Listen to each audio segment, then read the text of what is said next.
Hello and welcome! My name's Heather. I'm a registered professional counselor and a certified life coach. Today, I'm going to be analyzing Joe Goldberg's love interest from the Netflix series You. Before I get started, please show your support and subscribe to my channel for more videos like this. Let's get to the show. Guinevere Beck is Joe's love interest in Season 1. She's a broke NYU graduate student, a yoga teacher, and an aspiring writer. Her lack of self-identity and her kindness makes it difficult for her to set boundaries with her friends and Benji. Her innocence is partly what attracts Joe to her and blinds her from his dangerousness. She has a tendency to be consumed with the drama in her life, whether it be her roller coaster friendship with Peach or her struggles with school and her writing. Beck seems to be oblivious to Joe's obsession with her. He recognizes the drama in her life and does whatever he can to rid her of toxic relationships so that she can focus on her writing and their relationship.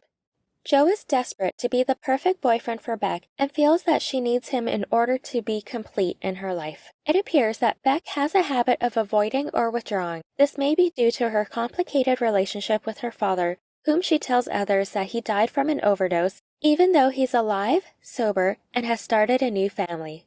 Growing up in a household of addiction, it can be hard as a child to predict what will happen. It could be even more difficult to watch your father start a new family, clean and sober, as this could bring up feelings of abandonment or feelings of being replaced. She's learned to have superficial relationships and to push people away or to not get too close to them. Her relationship with her father can also explain her attraction to emotionally unavailable men, such as Benji and Dr. Nikki. Joe becomes more obsessive and controlling the more that Beck withdraws, thus feeding into his insecurities of being cheated on and intensifies his need to control the relationship. We learn that Beck cheated on Joe with her therapist, Dr. Nikki, and claims she only did this because she thought she didn't deserve a good relationship. I didn't know what to do with that because I didn't think that I could have it. Her tendency to self-sabotage may stem from her father's abandonment when she was 12, as she believes that she doesn't deserve a good relationship with her father. After Beck learns that Joe has killed Benji and Peach, she ends up in the cage. Joe tries to convince Beck that everything he did was out of love for her, Everything I have done for you. and that her life is better because of everything he's done. As a way to win Joe's trust and to escape the cage, she writes a book pinning the murders on Dr. Nikki. When she finally reveals that she can never love Joe, You're broken. I could never love you. he kills her and framed Dr. Nikki for her murder. Even in his inner monologue, he justifies that he continued to help her. And I gave you what you wanted. I feel good about that. I helped you become the writer you so wanted to be. Candace Stone was an aspiring musician in a band and Joe's girlfriend before Beck. While in a relationship with Joe, Candace cheats on him with another guy named Elijah, who signed her record deal. Joe believes that Candace was being taken advantage of, and he confronts Elijah at a party, only to push him off the roof when he starts talking badly about Candace. In an attempt to leave him, Candace tells Joe that she never loved him. I don't love you. I never have. This leads to Joe kidnapping her and trying to rekindle their relationship. Joe's attachment injuries have been triggered, and he does whatever he can to convince Candace why they should stay in a relationship. As Candace tries to escape, Joe believes he accidentally killed her and tries to bury her in a shallow grave. When she wakes up, the police were unable to help because there was no evidence against Joe. So she takes the officer's advice and disappears. Thinks you're dead? Stay that way. That is, until she hears about what happened to Beck and suspects that he was involved in her death. Candace was unable to deal with the fact that her abuser is still out there, walking free and endangering others. This leads her to confronting Joe, following him to LA and trying to protect love from Joe in Season 2. I'm going to show you who you really are.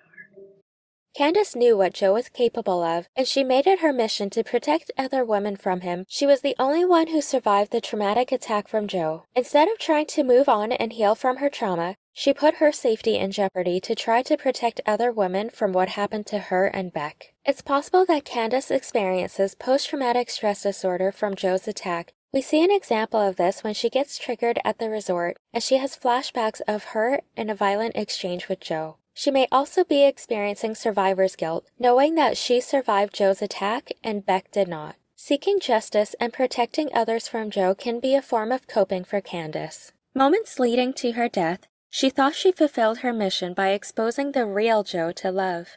Trying to comfort Love after leading her to discover Delilah's body in the cage, Love actually kills Candace to protect Joe. Love Quinn, Joe's girlfriend and wife, is a pastry chef from Los Angeles who works at her family-owned high-end grocery store named Anavrin as a produce manager and chef.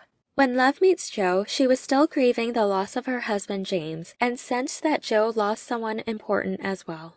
This shared experience bonded them, even if Joe was trying to break out of his past relationship habits. Joe's feelings for Love changed when he learned that she killed Delilah because of how it will affect Ellie's life.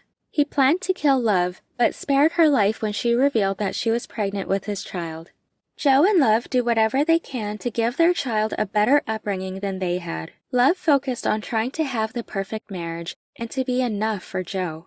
Love could sense Joe's lack of commitment to her and the relationship as he became fixated on their neighbor Natalie. This can increase feelings of fear of abandonment and insecurity, causing Love to seek attention and comfort from Theo. This becomes evident when she has an affair with Theo. Trying to make up for this, she desperately tries to bring back the spark in her relationship with Joe by having an open marriage. When this didn't work, Love still fears that Joe will leave her, so she tries to convince him to have another baby with her. Joe, on the other hand, stayed with Love for the sake of Henry as he feared for his and Henry's safety. Joe fell out of love with Love in Season 2 and was planning his exit strategy with Henry and Marion. When Love tries confronting Joe about him being obsessed with someone else, Who were you thinking about just then?